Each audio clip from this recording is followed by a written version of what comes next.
आज हम कथा कहेंगे भरत जी कौशल्या माता जी के यहाँ अपना बात रखते हुए कह रहे हैं, हे माता, अगर आप जानती होगी कि इसमें मेरा भी सहमति है कि मैं राजा बनूं और राम वन को जाए, इसमें हे माता मेरा कोई दोष नहीं है। मैं किस प्रकार से आपसे अपनी दिल की बात कहूँ हे माता, आप ही जो है कि ऐसा समझ सकती है कि इसमें मेरा कोई दोष नहीं है हे माता। आज यही हम कथा कहेंगे, बहुत रोचक कथा है। आप सब सुन करके यही विचार करेंगे कि भरत जी सौतेला भाई होते हुए राम के लिए कितना अपना प्राण का बलिदान दे रहे हैं।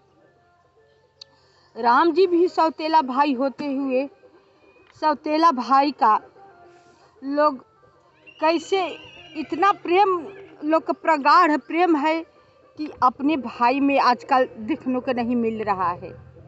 इसीलिए दर्शाया गया है कि जिसको नहीं समझ में आई कि भाई के साथ हमें कैसे रहना चाहिए, तो ये प्रसंग अवश्य सुने और पढ़े गुने कि भाई तो भाई ही होता है, माता तो माँ होती है। बस अपने सोच बदलने की ज़रूरत है। यही हम कथा कहेंगे। तो पहले प्रभु श्री राम जी के हम स्मरण कर लें। शांताकारं भुजगशयनं पद्मनाभं सुरेशं विश्वधारं गगनसदृशं मेघवर्णशुभांगं लक्ष्मीकान्तं कमलनयनं योगिभिर्ध्यानगम्यं वन्दे विष्णुभवभयहरं सर्वलोकैकनाथं पवनतनय संकटहरण मंगलमूर्तिरूप राम लखन सीता सहित हृदय बसहु सुरभूप। मंगल भवनय मंगलहारी द्रवहु सुदशरथ अजिर बिहारी। कैकेयी सुकुटिलमति राम विमुख गत लाज, तुम चाहत सुख मोह बस मोहि से अधम के राज। मंगल भवनय मंगलहारी द्रवहु सुदशरथ अजिर बिहारी। कह रहे हैं भरत जी कैकेयी के पुत्र, कुटिल बुद्धि, राम विमुख और निर्लज मुझसे अधम के राज्य से आप मोह के बस होकर ही सुख चाहते हैं। कह रहे हैं सब लोग कि जो हुआ सो हुआ, अब अपना राजपाट देखो, क्या करना है, राजा लोग को कैसे रहना चाहिए, क्या करना चाहिए। हे भरत जी, जैसे राम जी अपने पिता का वचन मान करके वन को चले गए और अयोध्या का राज एक तिनके के बराबर त्याग दिए, यहाँ तक कि वन को जाते वक्त न उन्हें हर्ष हुआ, न विषाद हुआ, न किसी से द्वेष हुआ। जो कि सब कुछ जानने वाले थे, फिर भी वो तिनके के समान त्याग कर राजपाट, माता पिता छोड़ करके वन को चले गए। भरत जी कह रहे हैं, सब लोग उन्हें समझाने की कोशिश कर रहे हैं, लेकिन ये बात भरत जी कह रहे हैं।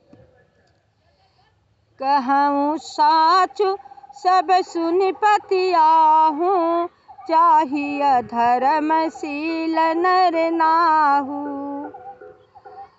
मोहि राज हठि देयहु जबहि रसातल जायहि तबहि। मैं सत्य कहता हूँ, आप सब सुनकर विश्वास करें। धर्मशील को ही राजा होना चाहिए। आप मुझे हठ करके जो ही राज्य देंगे तो ही पृथ्वी रसातल में चली जाएंगी। मेरे समान पापों का घर कौन होगा, जिसके कारण सीता जी और श्री राम जी का वनवास हुआ। राजा ने श्री राम जी को वन दिया और उनके बिछुड़ते ही स्वयं स्वर्ग को गमन किया। और मैं दुष्ट जो सारे अनर्थों का कारण हूँ, होश हवास में बैठा सब बातें सुन रहा हूँ। श्री रघुनाथ जी से रहित घर को देखकर और जगत का उपहास सहकर भी ये प्राण बने हैं। इसका यही कारण है कि ये प्राण श्री राम रूपी पवित्र विषय रस में आसक्त नहीं है। ये लालची भूमि और भागों की ही भूखे हैं। मैं अपने हृदय की कठोरता कहाँ तक कहूँ, जिसने वज्र का भी तिरस्कार करके बड़ाई पाई है। भरत जी ये साफ बात अपने आप को धिक्कारते हुए राजसभा में बोल रहे हैं। कह रहे हैं कि हे गुरुदेव, आप क्यों न कहेंगे, माता कौशल्या क्यों न कहेंगी, वो तो राम की माँ है ना। राजा दशरथ पिता श्री मेरे राम भैया को वन दिए, अपने वचन को पालन किए, लेकिन अपना प्राण नहीं रख पाए। इधर राम को वनवास हुआ, उधर अपने स्वर्ग को सिधार गए। लेकिन मैं अधम एक पापी हूँ कि उपहास, शिकायत, अपमान सब सुन सह रहा हूँ, फिर भी मेरा प्राण नहीं निकल रहा है। मुझसे अधम कौन होगा, मुझसे नीच कौन होगा। ये प्राण को निकल जाना चाहिए, लेकिन पता नहीं किस लालच में पड़ा हुआ है। भूमि लेना चाह रहा है, राजपाट लेना चाह रहा है। ये प्राण इतना लालची लोभी है कि मैं चाहता हूँ कि निकल जाए, लेकिन निकल नहीं रहा है। जो कि मैं जानता हूँ कि सारा अनर्थ के कारण एक मैं हूँ।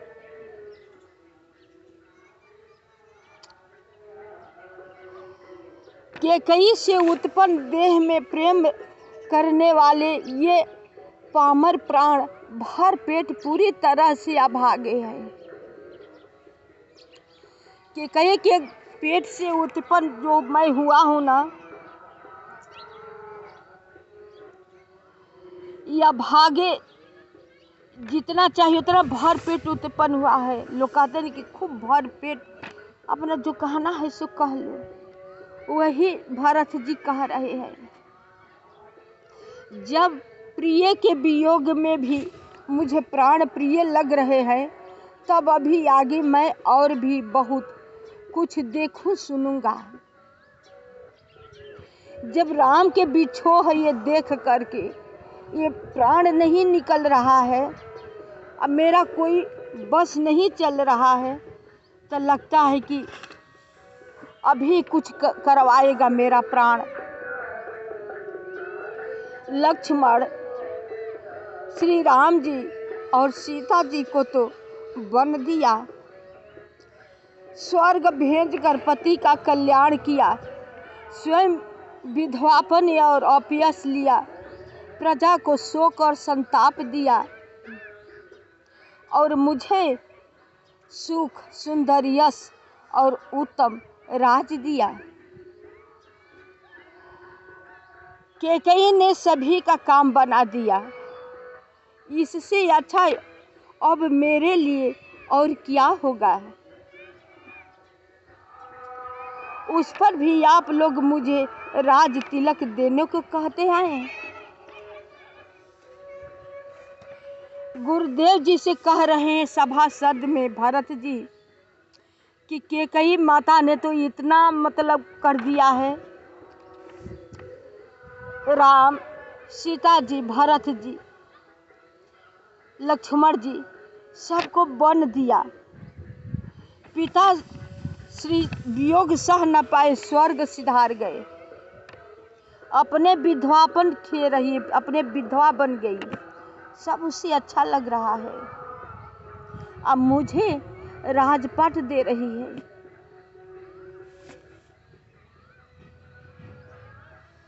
कैकेयी के पेट से जगत में जन्म लेकर यह मेरे लिए कुछ भी अनुचित नहीं है। मेरी सब बात तो विधाता ने ही बना दी है। फिर उसमें प्रजा और पंच आप लोग क्यों सहायता कर रहे हैं, जबकि समझा रहे हैं वशिष्ठ मुनि, मंत्री सुमंत जी रो रहे हैं, विलाप कर रहे हैं। भरत जी सभा में कह रहे हैं कि जो करना था वो तो कैकेयी ने कर ही दिया, और ऊपर से आप लोग मेरा क्यों सहयोग दे रहे हैं। सारा अनर्थ हो गया। अनर्थों का कारण मैं हूँ। जिसे कुग्रह लगे हो, जो पिशाच ग्रस्त हो, फिर जो वायु रोग से पीड़ित हो, और उसी को फिर बिच्छू डंक मार दे, उसको यदि मदिरा पिलाई जाए तो कहिए यह कैसा इलाज है। जो मनुष्य रोगी है उसको पिशाच पकड़ लिया है, नाना प्रकार के कष्ट दे रहा है, उस पर से उसे बिच्छू डंक मार दे और उसके ऊपर मदिरा कोई पिला दे, वो मनुष्य कैसा रहेगा। आप सब जरा सोच कर बताइए। वही भरत जी कह रहे हैं।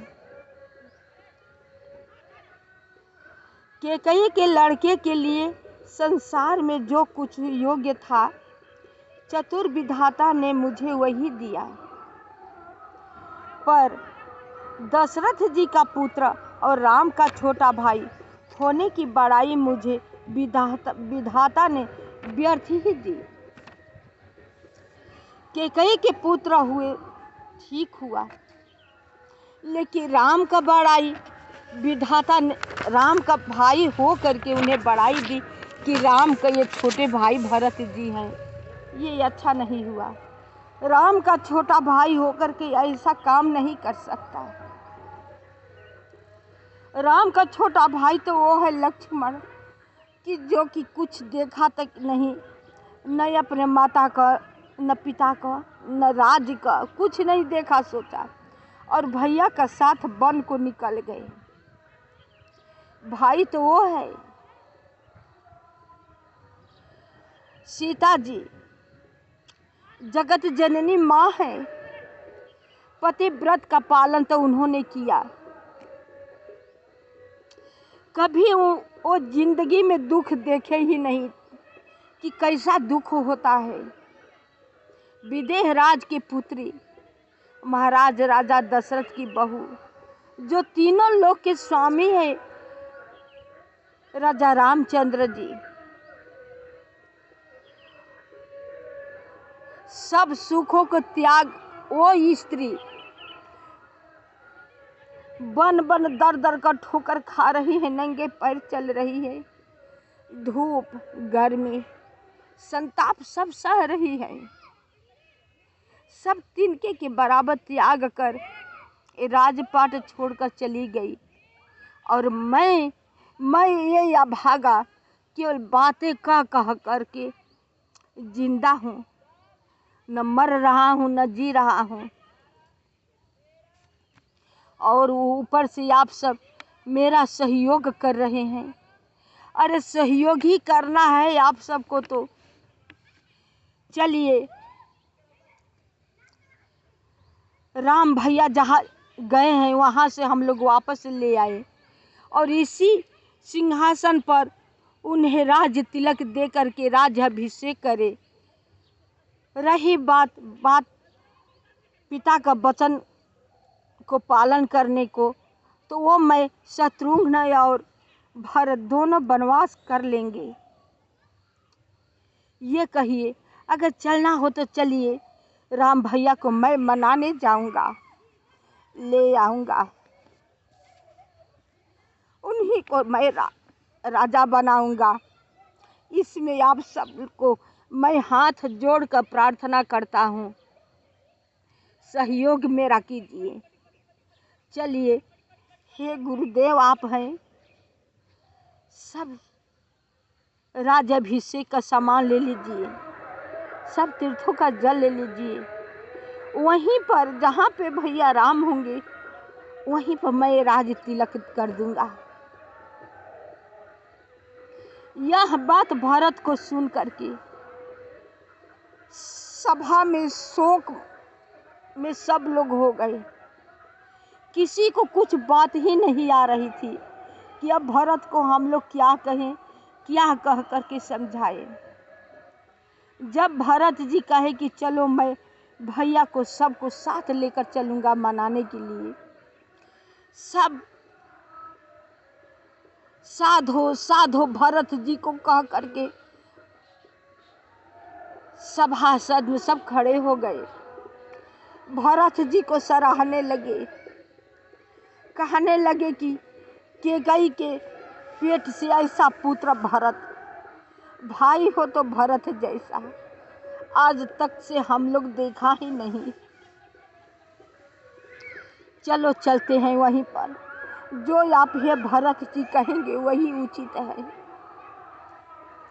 चलिए हम लोग चलते हैं आपके साथ, हम भी चलेंगे, हम भी चलेंगे। महल में जाते हैं, माता को समझाते हैं, पकड़ के कहते हैं माँ चलिए, तुम तैयार हो जाओ, मैं वन को जा रहा हूँ राम भैया को ले आने के लिए।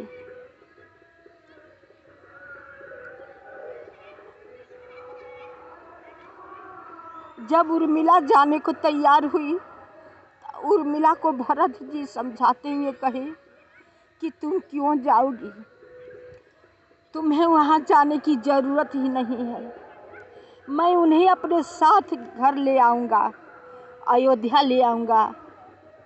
तुम्हें जाना हुआ उचित नहीं है, तुम बस इंतज़ार करो, जाऊँगा लेकर आऊँगा। उर्मिला ये बात सुनकर सहम गई, ठहर गई।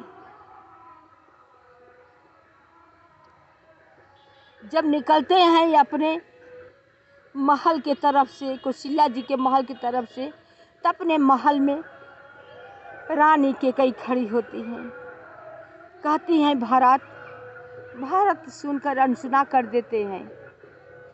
दो तीन बार कहती हैं भरत, कहते हैं क्या है बोलो, और कुछ बाकी है। कहते भरत मैं भी चलूँगी, मुझे भी अपने साथ ले चलो राम के पास। भरत जी ये बात सुनकर के कहते हैं क्या करने जाओगी, अभी कुछ बाकी है, और जो अवधि कम है बढ़ाने जाओगी। इतने पर कौशल्या जी आ जाती है, कहती है नहीं भरत ये जाएगी, ये माँ है, माँ तो वो होती है, माँ का डांटने का भी अधिकार होता है और प्यार करने का अधिकार होता है, ये जाएगी। भरत जी चुपचाप चल देते हैं। कौशल्या जी कैकेयी को समझाते हुए गले से लगा लेती हैं। सब लोग सुबह चलते हैं। कथा को यहीं पर विराम देते हैं। अब सब पूरी कथा सुनना, लाइक सब्सक्राइब अवश्य करना। शेष भाग अगले वीडियो में